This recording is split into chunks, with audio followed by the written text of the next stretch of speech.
a key young player out for up to 2 months, an opportunity for a player who has been in and out of the lineup so far this year, and maybe a new look on the power play. I'm Charlie O'Connor with PHLY Sports, and I'm back for my daily practice post practice update covering the Philadelphia Flyers hockey team. And surprisingly eventful day here in the lead up to tonight's game against the Carolina Hurricanes at 7:30 at the Wells Fargo Center. The big news: Noah Cates, who established himself last year as a pretty key part of this rebuild that the Flyers are trying to execute, scored 38 points in 82 games, basically was used as a top six center in the absence of Sean Couturier. He's out for 6 to 8 weeks with a lower body injury. Now, presumably, this is a different injury than the one he suffered on Friday when he needed about 30 stitches to close up a cut on his face after being hit with a puck. There was a block shot that he took in the, I believe, the second period of Saturday's game against the Islanders. So it could be residual from that. Maybe he took off his skate or took off his pads and realized it was worse than he expected, because he did play the rest of the game. But sometimes those block shots can prove to be more damaging than you initially feel like after the adrenaline wears off. And this isn't just a minor injury in terms of its impact on the season. 6 to 8 weeks, not an insignificant stretch of time. Even if it's on the lower end of that timeline, we're still talking about 19 games missed. If it's on the upper end of that timeline, the 8 weeks, we're talking about 27 games. So we're really discussing about a quarter of the season at least being missed by Noah Cates. I don't think this kills his chances of being part of the rebuild. I think John Tortorella very much is a fan of Noah Cates, despite the fact that he's off to this 4 points in 21 games start. Not a great scoring start, not what they were hoping for. The underlying numbers are still strong. Tortorella hadn't benched him this year because he really likes the defensive work. He really likes just kind of his general way of playing the game.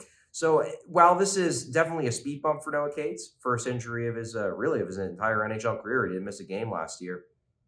I don't think this is going to ruin his chances of being part of the future in Philly, but definitely makes it so when he comes back, which most likely will be sometime in January. He better hit the ground running, because he doesn't want this season to go down as a lost season. However, despite the fact this is obviously a negative for the Flyers, obviously a negative for Noah Cates, it's not like this guy was rooting for Noah Cates to get hurt. This does give Morgan Frost a real opportunity to potentially change the narrative of his season. He's obviously been in and out of the lineup, did come back in for Saturday's game, but sat for a few games before that. So Frost now is probably a lineup lock. Noah Cates was playing center. Morgan Frost is viewed as a center. Now, I'm not saying that Tortorella couldn't find a way to keep Frost out of the lineup. I'm sure they could call somebody up, maybe send down Louis Belpedio, call up a forward, and then suddenly Morgan Frost is right back in the lineup bubble, depending on how Tortorella wants to play it. But this does open the door for Morgan Frost to play every single night. Morgan Frost and Bobby Brink both in the lineup. Brink sat on Saturday. I'll have a little bit more on him in a minute. But I do think that if Morgan Frost is going to turn his season around, if Morgan Frost is going to build off of what he did last season when he was the team's leading scorer over the final 2/3 of the season, this is his opportunity. He now has 6 to 8 weeks of pretty much nightly lineup position to show that he deserves to be part of the future.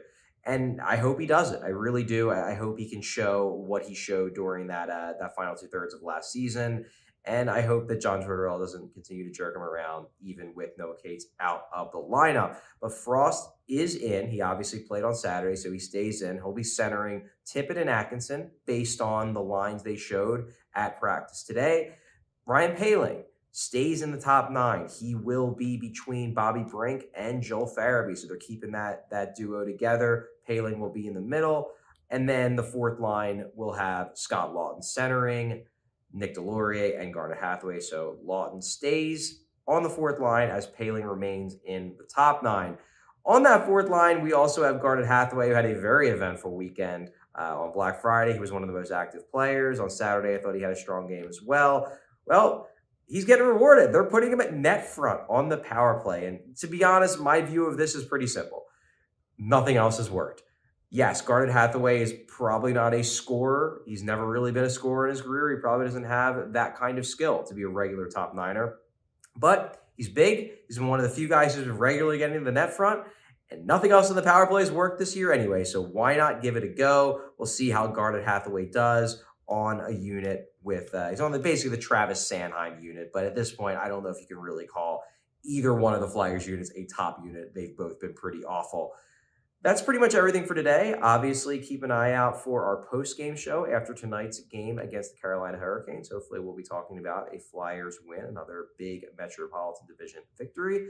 But we'll see. So keep an eye out for that. I'll be jumping on from the press box at the Wells Fargo Center.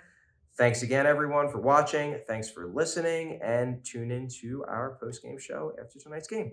Thanks.